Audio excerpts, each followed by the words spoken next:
বলেন খাজা বাবা ভুয়া, আবার বলেন ভুয়া ভুয়া, খাজা বাবা ভুয়া। কুমিল্লার মুস্তাকুন নবী নামক একজন বক্তা খাজা মুঈনুদ্দিন চিশতি রহমাতুল্লাহ আলাইহিকে বারবার ভুয়া ভুয়া, খাজা বাবা ভুয়া এই ধরনের শব্দ দ্বারা আঘাত করেছে। আমাদের এই কথাগুলি হৃদয়ে রক্তক্ষরণ হয়েছে। অথচ যে কুমিল্লা, ব্রাহ্মণবাড়িয়া, চাঁদপুর এই সমস্ত জেলাতে আমরা দেখি জিকির করে আল্লাহ, কিছুক্ষণ পরে ইয়ালি বাবা, কেল্লা বাবা, ফতে বাবা, এক কথা বলছেন এখানে। আপনি কোথায় পেয়েছেন আল্লাহর সাথে কেল্লা বাবা, ফতে বাবা বলা লাগবে? যারা করে এগুলো, ওই কথাগুলো কোরআন দিয়ে তুলে ধরলে যেহেতু ওদের ব্যবসা বন্ধ হয়ে যায়, মানুষ বোঝে যে তো ভণ্ড, কারণ এই কাজ করলে শাস্তি পাওয়া লাগবে ডবল। নিজেরাও জাহান্নামে যাচ্ছে, আমাদেরকেও সাথে নিয়ে যাচ্ছে। আবার নাম নিয়েছে সুন্নি। কিসের সুন্নি? আপনি বেদাতি। কারণ ইসলামের ভেতরে নতুন একটা জিনিস আবিষ্কার করেছেন, কেল্লা বাবা, ফতে বাবা, শালি বাবা, দয়াল বাবা। এক কথা বলছেন এখানে। ওরা যদি জাহান্নামে যেতে চায় যাক, অন্তত আমরা যারা সচেতন কোনদিন আর এরকম উল্টা পাল্টা জিকির, আরো জোরে বলেন, ওরা এই কারণে ওসির কাছে নালিশ দিয়েছিল যে উনি পীর মাশায়েখ মানে না। কিসের পীর মানি না? পীর মানে উস্তাদ, শিক্ষক। তার কাছে আমি কিছু জানার জন্য যাব, তার গা পা টিপা লাগবে, উল্টা পাল্টা জায়গায় হাত দেওয়া লাগবে। কোথায় পেয়েছেন আপনি? অনেকে খেদমত করতে করতে বউ পর্যন্ত দিয়ে আসে, যুবতী মেয়ে দিয়ে আসে। আরে ভাই, আপনার বউ দিয়ে আপনি পীরের গাটি পান? আল্লাহর ওলি মনে করি। ওরা শরীরের ভেতরে এমন জায়গা আছে যেখানে হাত লাগলে মরা মানুষ জিন্দা হয়ে যায়। ও যদি এখন জিন্দা হয়ে পড়ে। বাংলাদেশে 48,000-এর উপরে দরবার, অধিকাংশ দরবারে ইসলাম নেই, সবগুলো বানানো ইসলাম চলছে। আর আমার কুষ্টিয়াতে তো একটা আছে আল্লাহর ওলি লালন শাহ। বিভিন্ন মানুষ এই সমস্ত এলাকা থেকে বাস ট্রাক ভরে ভরে যাচ্ছে। সারা দেশ মিলিয়ে আপনি যেই কয় মন গাঁজা না পাবেন, তার চাইতে বেশি গাঁজা পাওয়া যায় লালনের মাজারে। কারণ বাংলাদেশের ভেতরে একটাই নিরাপদ জায়গা যেখানে পুলিশ পাহারা দিয়ে গাঁজা খাওয়ায়। আর আপনারা আন্দাজে ওখানে যান, কবুল করুন, আমিন। আমরা আজকে তেলাওয়াত কিন্তু আয়াত সূরা মায়েদার 8 এবং 9, এই দুইটা আয়াতের সাবজেক্ট হচ্ছে ন্যায় বিচার। কি বিচার? ন্যায় বিচার। আমরা কোরআনে কারীম থেকে তাফসীর আকারে কথা শুনতে চাচ্ছি। সূরা মায়েদা 120টা আয়াত আছে, 16টা রুকু আছে। আমরা পড়েছি মাত্র 2টা আয়াত, এক আয়াতের তাফসীর করব, 8 নাম্বার আয়াতে। আমার বিষয় কি বললাম? বলেন বলেন। কিয়ামতের ওই কঠিন ময়দানে কোন নামাজীকে, কোন রোজাদারকে, কোন দানশীলকে, কোন পর্দাওয়ালা মহিলাকে আল্লাহ আরশের ছায়ায় স্থান দেবে, বলেন নাই? বলেছে ওই মানুষকে আমি স্থান দেব যে দুনিয়ায় ন্যায় বিচার কায়েম করতে পারে। এটা শুধু রাষ্ট্রের বিষয় না, ব্যক্তিগত জীবন থেকে শুরু করে আমরা একেবারে আন্তর্জাতিক জীবন পর্যন্ত পুরা কোরআন দিয়ে মিলাতে চাই। এই চলে যাচ্ছেন মানে? আমার এখানে বসিয়ে রেখে চলে যাচ্ছেন কেন? প্রসাব পায়খানা আর বিড়ি খাওয়ার নেশা লাগলে যাবেন না? অনেকে আবার নেশা আছে। আপনাদের চট্টগ্রাম বিভাগ না এটা? এই বিভাগের জন্য তো আবার বিড়ির মাসলা আলাদা। এই এলাকার ইমামও বিড়ি খায়, যদিও এখানকার নাই, চট্টগ্রামে আমি পেয়েছি। আলী শহরে আমি নিজে দেখেছি ইমাম সাহেব বিড়ি খাচ্ছি। কি ভাই বছর অসুবিধা নেই, মা করুন। সিলেটে আরো বেশি খায়, কিন্তু আমাদের খুলনা বিভাগে বাড়ি, আমার খুলনা, বরিশাল, এই দুই বিভাগের মানুষ বিড়ি না। ইমাম সাহেব, মুয়াজ্জিন সাহেব, খাদেম, রাস্তা মসজিদ ঝাড়ু দেয়, সেও যদি বিড়িখোর হয় তারও রাখবে না। আপনাদের যেহেতু এলাকায় এগুলো নেশা আছে, এই এলাকায় বিড়ি তো তৈরি হয় না, না, এগুলো হয় সব কুষ্টিয়া, যশোর, কুষ্টিয়া, কুড়িগ্রাম, এই সমস্ত জেলায় তৈরি হয়। ওগুলো সব সাপ্লাই দিয়ে আসে। কি দিয়ে বানায় দেখেছেন? তামাক। সবচাইতে বেশি চাষ হয় কুষ্টিয়া, চুয়াডাঙ্গায়। এগুলো সব ফেলে রাখে রোদে, কুকুরে, শ্রীগালে, বিড়ালে প্রসাব করে, পায়খানা করে, রোদে ঝাড়া দিয়ে প্যাকেট করে পাঠিয়ে দেয়। যতই ঝাড়া দিক মাল মশলা কিন্তু লেগে থাকে। এক কথা বলছে না কেন? ওইটা ই করে আপনারা খান। শোক টান যতই দিন, ভেতরের অবস্থা তো ভালো না। বিড়ি খাওয়াটা ছেড়ে দিন ভাই, যদি পারেন ছেড়ে দিন। 22,000 কোটি টাকা, 22,000 কোটি টাকা লস হয়ে যাচ্ছে শুধু আগুনে পুড়ে পুড়ে।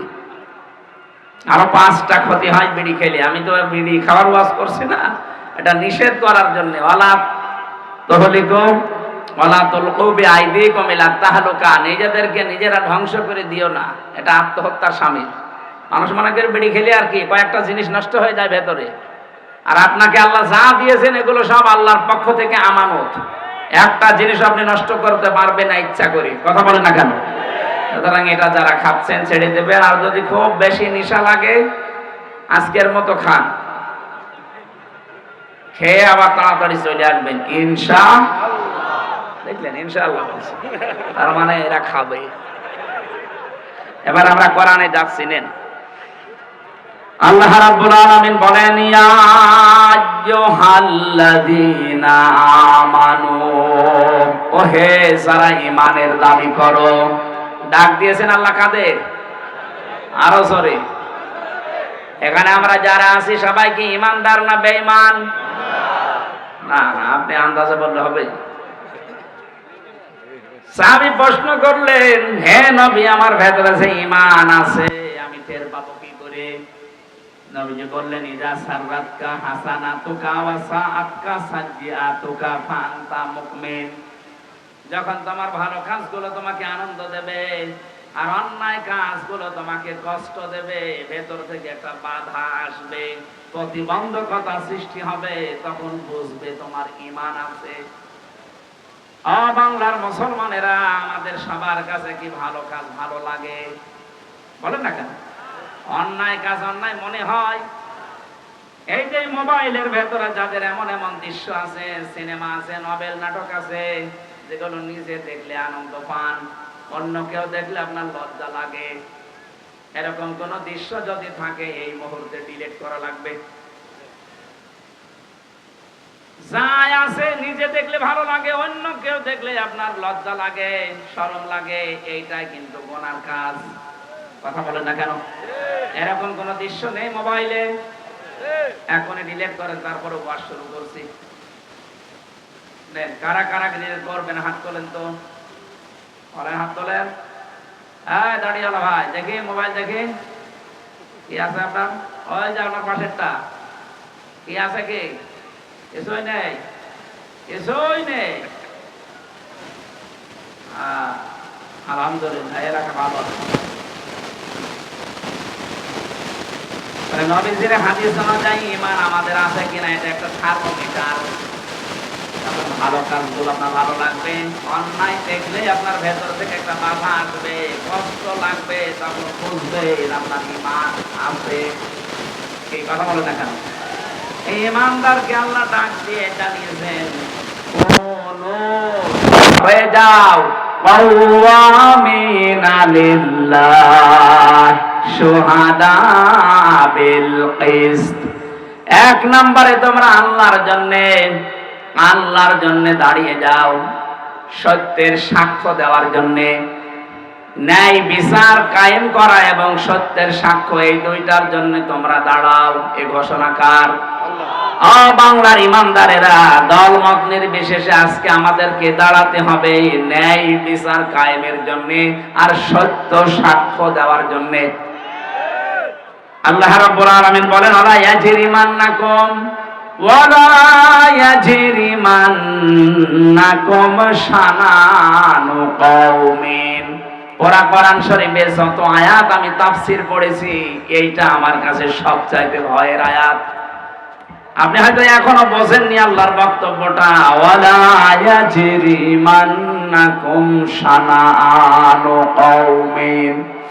কোন ব্যক্তি, কোন দল, কোন গোষ্ঠী, কোন জাতি, তাদের উপরে রাগান্বিত হয়ে তাদের উপরে যেন অবিচার করবা না।